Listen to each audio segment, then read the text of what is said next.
Tribunal Superior Eleitoral, em Brasília, já está julgando a chapa Dilma Temer. Já retomou o julgamento hoje pela manhã, havia sido interrompido ontem às 10 da noite. E claro, este é o assunto que se discute em todo o Brasil. Elivaldo Barbosa está aqui conosco. Elivaldo Barbosa, tudo bem, Elivaldo? Tudo bem, Joelson, boa tarde. Vindo da Câmara de Vereadores, Elivaldo Barbosa agora fala dos assuntos de Brasília. Elivaldo Barbosa, esse assunto é importante, o Brasil inteiro espera a definição da chapa Dilma Temer, porque a partir daí se define muito a respeito da realidade política e econômica nacional. É verdade, Joelson, gera expectativa de tudo quanto é lado da política brasileira. Neste momento, no julgamento da segunda parte, foi retomado hoje às 9 horas da manhã, o ministro relator Herman Benjamin está lendo o seu voto. É um voto muito extenso, mas ele está fundamentando um voto favorável à cassação da chapa Dilma Temer. Ele já tinha até apresentado meio que essa tendência de fazer isso, né, Elivaldo? Confirma, de fato, o que já estava sendo previsto, digamos assim, né, Joelson? Elivaldo, vamos explicar para a população exatamente como é que funciona esse processo do Tribunal Superior Eleitoral. Para isso, eu quero te convidar para a gente conversar aqui com o doutor Talmir, doutor Talmir Tércio, que vai falar com a gente. Doutor Talmir, seja bem-vindo aqui ao Jornal do Piauí. Obrigado, boa tarde, Joelson. Obrigado por nos ajudar aqui a compreender um pouco mais esse processo. Doutor Talmir, o Elivaldo falava que está sendo feita a leitura do relatório do doutor Herman Benjamin. Isso. Que é um dos ministros aí do Supremo, do TSE, o ministro do TSE. O que é exatamente esse relatório que ele está lendo? Joelson, é importante a gente esclarecer à população que é o seguinte, está de uma ação de investigação judicial eleitoral, né, proposta ainda na época das eleições de 2014 e que agora chegou ao TSE, tá certo? E o relator desse processo é o ministro Herman Benjamin.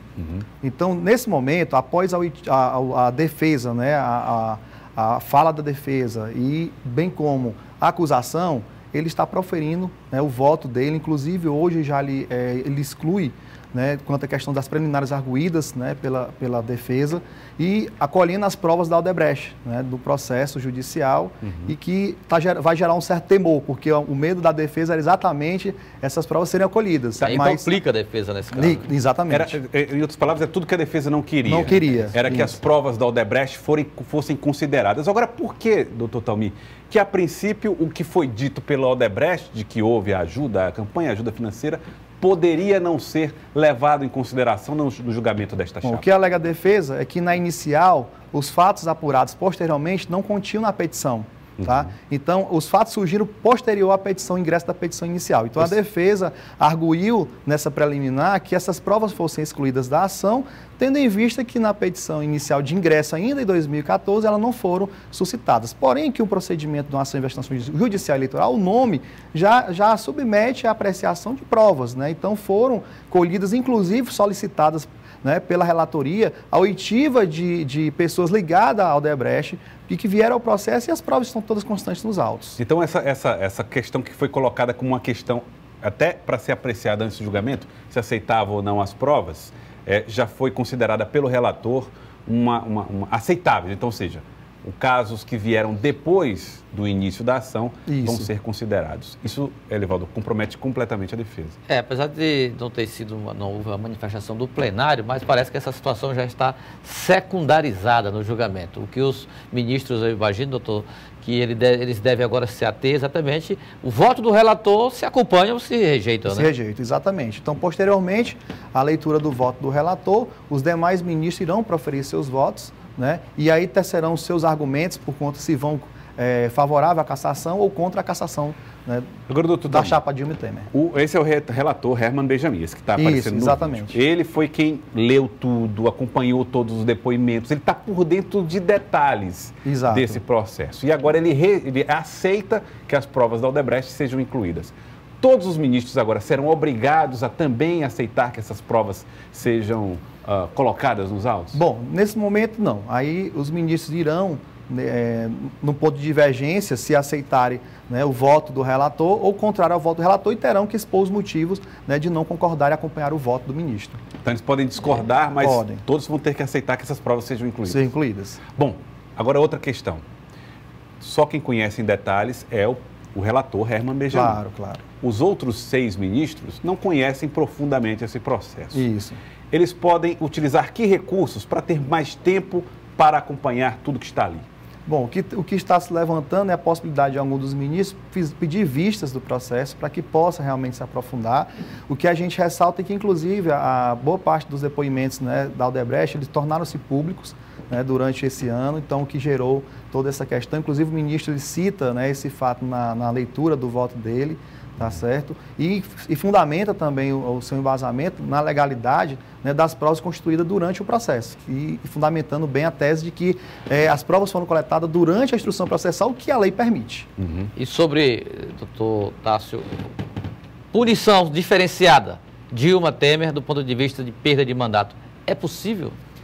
O próprio ministro já, inclusive, se manifestou também nesse sentido de que não. Tá certo? E é pacífico o entendimento do próprio TSE de que candidaturas a cargos executivos, né, de presidente no caso específico e de vice, eles deverão ser julgados concomitantes, né, juntos, sem possibilidade de divisão. O ministro, inclusive, falou isso hoje pela manhã, né, no seu voto. Então, tudo que o ministro está dizendo agora vai ter que ser aceito pela Corte. Pela Corte, exatamente. É indivisível, não dá para separar Dilma de Temer, não dá os dois separar. Estão juntos nesse processo. Isso. E também as provas da Odebrecht serão consideradas aí no conjunto, no bojo. Com certeza, é essa a tese. Agora, para que seja cassado, o que é necessário em termos de placar? Nós temos a composição de 7 ministros, né, sob a presidência do ministro Gilmar Mendes, e aí nós precisaremos de 4 votos pela cassação e 3 contrários. Seria a vantagem suficiente para que fosse realmente a chapa Dilma Temer cassada. Recursos. Nessa fase processual não existe mais a possibilidade. O que existiria em si era a suspensão do afastamento do presidente, porque nós temos uma questão a ser resolvida, que é as eleições diretas ou indiretas.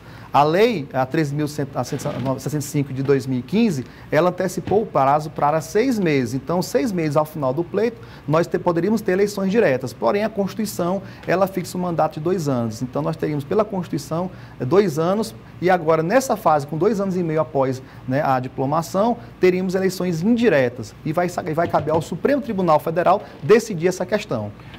Doutor Talmi, agora nesse momento o placar está quanto, então, para resumir a história? Nós estamos com um placar de 1-0? Na verdade o voto do relator, 1-0. 1-0. Então está 1-0 em favor da cassação de Michel Temer. Isso. E aí, essa decisão deve sair em quantos dias pela experiência que o senhor tem? O presidente ele designou, né, antecipadamente, pelo andar da leitura do voto do relator, ele designou 4, né, horários para que fosse feito o julgamento. Já aconteceram, né, um ontem, hoje, e terá continuidade hoje ainda, e amanhã será mais um julgamento.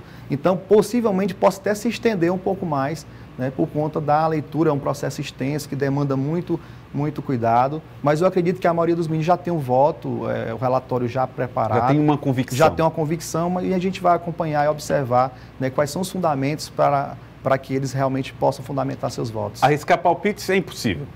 Se torna um pouco imprevisível, né, porque nós temos aí composição do STF, do STJ, da Ordem dos Advogados, então, e cogito até intervenções políticas que poderiam estar acontecendo. Então, fica um pouco imprevisível a gente já anunciar aqui um placar. Mas numa eventual cassação da chapa, doutor Talmi, é possível as duas teses de eleição direta e de eleição indireta, do ponto de vista legal, da Constituição e da resolução do TSE, essas duas teses, elas convivem harmoniosamente?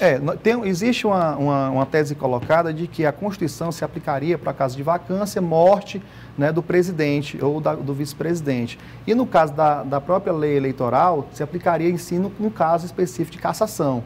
Então, pode haver a possibilidade de que eles entendam que não haja, né, essa questão de constitucionalidade dessa lei, por conta desse motivo. E a gente está aguardando esse posicionamento também do STF. Agora, do Supremo. A questão vai ser decidida pelo Supremo. Então, agora é aguardar. Por enquanto, 1-0 em favor da cassação. Doutor Talmi, muito obrigado pela sua participação aqui no Jornal do Ceará. Agradecemos, Jorge. Obrigado. Muito obrigado. Muito obrigado pela colaboração, doutor Talmi.